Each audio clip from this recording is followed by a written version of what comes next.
ये कहानी है उस काली रात की जब एक माँ मौत को अपनाकर अपने बच्चे की जिंदगी की भीख मांगती है। कहती है बस इसे बचा लो। जिंदगी की कीमत उन लोगों से पूछो जो घंटों तक बर्फीले पानी में तैरते रहे। कहा कि आखिरी सांस तक जिंदगी के लिए लड़ेंगे और तिनके के सहारे अपनी जान बचा ली। ये कहानी उन लोगों की है जो अपनी आंखों के सामने कई जिंदगियों को खामोश होता देख रहे थे, लेकिन हिम्मत हारने के बजाय लड़ते हुए या अपनी किस्मत से जिंदा रह गए। टाइटैनिक वो जहाज था जिसने कभी न डूबने का दावा किया था, लेकिन उस रात हजारों जिंदगियां बदल गई। कई लोगों ने अपनी जान गंवा दी, लेकिन कुछ लोग उस बर्फीले काले समंदर से जिंदा भी लौटे। ये कहानी उन्हीं में से कुछ लोगों की है जिनका जिंदगी के लिए संघर्ष जानकर आपके रोंगटे खड़े हो जाएंगे। और इस वीडियो की आखिरी कहानी एक सच्चे प्यार की मिसाल है जो अनफॉर्चुनेटली किसी मूवी या किताबों का हिस्सा नहीं बनी। ये है untold stories of Titanic survivors. Kulsum talks की वीडियो में आपका स्वागत है। टाइटैनिक के सर्वाइवर्स में से एक थी वॉयलेट जेसॉप, जो कि उस वक्त बस 24 साल की थी। वो व्हाइट स्टार लाइन कंपनी की सीनियर स्टाफ थी और टाइटैनिक जब पहली बार समुद्र में उतरा तो उसे भी स्टाफ में चुना गया। 14 अप्रैल 1912 की रात वॉयलेट अपने कैबिन में आराम कर रही थी और रात के करीब 11:40 पर एक जोर का झटका महसूस हुआ। टाइटैनिक एक आइसबर्ग से टकरा चुका था और जब वॉयलेट अपने कोवर्कर्स के साथ बाहर आई तो देखा चारों तरफ अफरा तफरी मच चुकी है। चीखें गूंज रही है। टाइटैनिक का स्टाफ भी पैनिक में था, लेकिन वॉयलेट शांत रही। वो महिलाओं और बच्चों को हिम्मत देने लगी और लाइफ बोट्स में भेजने में मदद करने लगी। इसी दौरान एक माँ ने अपना बच्चा वॉयलेट की गोद में डाल दिया और कहा बस इसे बचा लो। वॉयलेट ने उस मासूम बच्चे को पकड़ा और लाइफ बोट नंबर 16 में चढ़ गई। वो लाइफ बोट टाइटैनिक से दूर जाने लगी और पीछे टाइटैनिक समंदर के अंधेरे में डूबता चला गया। लोगों की चीखें, मदद की गुहार, ठंड से कांपते लोग, ये मंजर वॉयलेट कभी भूल नहीं पाई। आखिर कई घंटे ठंड से जूझने के बाद रेस्क्यू शिप आई और फिर वॉयलेट बच्चे के साथ जिंदा बच गई। पर ये कहानी यही खत्म नहीं होती। हैरानी की बात तो ये थी कि किसी तरह उस बच्चे की माँ ने भी संघर्ष करके अपनी जान बचा ली और जब वो वॉयलेट से मिली तो बिना कुछ कहे वो बच्चा लिया और चली गई। न कोई नाम, न कोई बात, न ही एक थैंक्स। वॉयलेट की जिंदगी तो फिर भी उस लाइफ बोट के जरिए बच पाई थी, पर उस रात वहाँ एक महज 17 साल का लड़का भी था जिसकी कोई मदद नहीं कर रहा था। तो उसने खुद ही बचने का एक प्लान बनाया। क्या था वो प्लान, आइए जानते हैं। उस लड़के का नाम था जैक थेयर, जिसकी कहानी टाइटैनिक सर्वाइवर्स की सबसे डरावनी कहानियों में से एक है। जैक थेयर एक रिच अमेरिकन फैमिली से था जो कि अपने पेरेंट्स के साथ यूरोप से लौट रहा था, वो भी टाइटैनिक के फर्स्ट क्लास टिकट के साथ। जब टाइटैनिक ने अपना सफर शुरू किया तो जैक को लग रहा था मानो वो कोई खूबसूरत सपना देख रहा है, लेकिन ये सपना जल्द ही एक नाइटमेयर में बदलने वाला था। एक ऐसा नाइटमेयर जिसने आखिरी सांस तक जैक को चैन से सोने नहीं दिया। जब टाइटैनिक आइसबर्ग से टकराया तो जैक तुरंत बाहर भागा और उसे कुछ गड़बड़ महसूस हुई। उसने एक बार अपने पेरेंट्स के पास देखा और समझ गया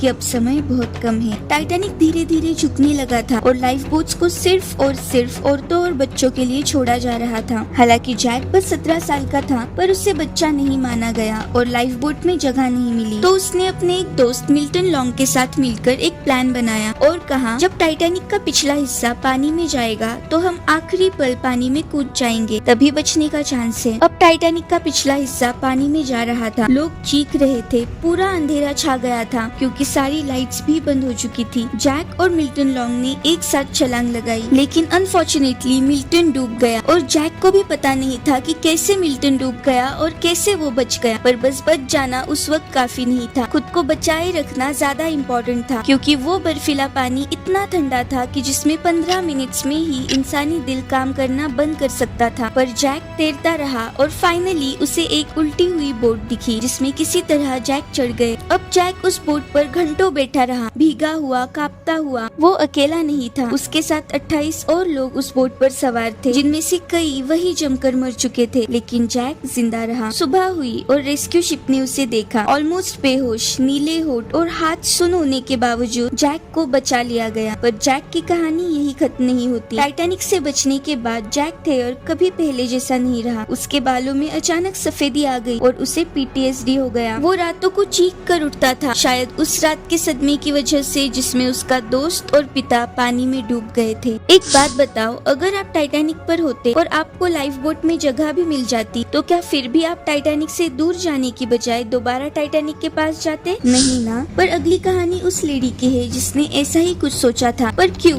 चलिए जानते हैं। मार्गरेट ब्राउन, जिन्हें बाद में दुनिया मॉली ब्राउन के नाम से जानने लगी, वो एक रिच अमेरिकन थी जिनके पास पैसों से बड़ा दिल भी था। अपने बीमार पोते से मिलने के लिए उन्होंने टाइटैनिक के फर्स्ट क्लास का टिकट खरीदा। टाइटैनिक के आइसबर्ग से टकराने के बाद जब पूरी अफरा तफरी मची हुई थी, तब मॉली ने देखा कि कई महिलाएं लाइफ बोट में बैठने से डर रही थी। मॉली ने उन्हें समझाया, हिम्मत दी और खुद भी लाइफ बोट नंबर 6 पर सवार हुई। उस लाइफ बोट का नाविक था रॉबर्ट हाइकिंस, जो खुद इतना स्ट्रेस था कि बार बार कह रहा था, अब हम सब मरने वाले हैं, बचने का कोई रास्ता नहीं है। लेकिन मॉली ने उसे कहा, अगर तुम डर रहे हो तो चुप रहो, मैं नाव चला लूंगी। मॉली नाव में सभी का हौसला बढ़ा रही थी, पर साथ ही समंदर में सैकड़ों लोग मदद के लिए चिल्ला रहे थे। उनकी चीखें इतनी तेज कि रूह कांप जाए। मॉली ने कहा, लाइफ बोट में और भी कुछ लोगों की जगह है, तो वापस पीछे चलते हैं। पर नाविक रॉबर्ट ने कहा, अगर हम लौटे तो हमारी नाव पलट जाएगी और हम भी मर जाएंगे। लेकिन मॉली ने बहस की, झगड़ा किया, लड़ाई की, पर नाविक की बात नहीं मानी। मॉली की आंखों में आंसू थे। उसने कहा, लोग मर रहे हैं और हम कुछ नहीं कर रहे। लाइफ बोट का नाविक और बाकी महिलाएं डरी हुई थी और कोई यूटर्न लेने के लिए सहमत नहीं था। मॉली और लाइफ बोट पर सवार लोग तो बच गए, लेकिन ये बात मॉली के दिल में हमेशा चुभती रही कि वो चाह कर भी उन लोगों की मदद नहीं कर पाई। पर इसके बाद उन्होंने टाइटैनिक सर्वाइवर्स के लिए एक इमरजेंसी फंड शुरू किया, जहां सबसे पहले खुद पैसे लगाए। उनकी बहादुरी इतनी मशहूर हुई कि न्यूयॉर्क टाइम्स ने उन्हें द अनसिंकेबल मॉली ब्राउन ये नाम दिया। अब बारी है इस आखिरी कहानी की, जो यकीन मानिए आपका दिल दुखाने वाली है और जिसमें आपको एक सच्चे प्यार की मिसाल देखने मिलेगी, जो शायद टाइटैनिक मूवी में दिखाई गई लव स्टोरी से भी ज्यादा इमोशनल है। इस कहानी की सर्वाइवर है एलिनोर। 1912 की वो काली रात, जहाज बर्फ की चट्टान से टकरा चुका था। इस जहाज में एक बहुत ही रिच और VIP इसिडोर स्ट्रॉस और उनकी वाइफ इडा भी थे। बच्चों और महिलाओं को लाइफ बोट पर चढ़ाया जा रहा था। इडा को जल्दी से लाइफ बोट में चढ़ने के लिए कहा, पर इडा ने मना कर दिया और कहा, जहाँ मेरे हस्बैंड होंगे मैं वहीं रहूंगी। तो क्योंकि इसिडोर VIP थे, ऑफिसर ने उन्हें भी बोट पर चढ़ने की परमिशन दी। पर इसिडोर ने कहा, मैं दूसरों के आगे नहीं चढ़ सकता, और वो पीछे हट गए। इडा को फिर से लाइफ बोट पर चढ़ने के लिए कहा, पर उसने अपनी जगह अपनी नौकरानी एलिनोर को दे दी और साथ ही उसे लाइफ बोट में बिठाकर अपना कीमती फर कोट उतार कर एलिनोर के कंधे पर डाला और कहा, तुम्हारी जिंदगी अभी शुरू हुई है। और फिर इडा पीछे हट गई। एलिनोर लगातार पीछे मुड़कर देखती रही, जहाँ इडा और इसिडोर एक दूसरे का हाथ पकड़े शांत बैठे थे। टाइटैनिक के डूबने से कुछ देर पहले लोगों ने उन्हें देखा, एक साथ हाथ में हाथ डाले डेक पर बैठे। वो शांति से मौत का इंतजार कर रहे थे और टाइटैनिक के साथ वो डूब गए।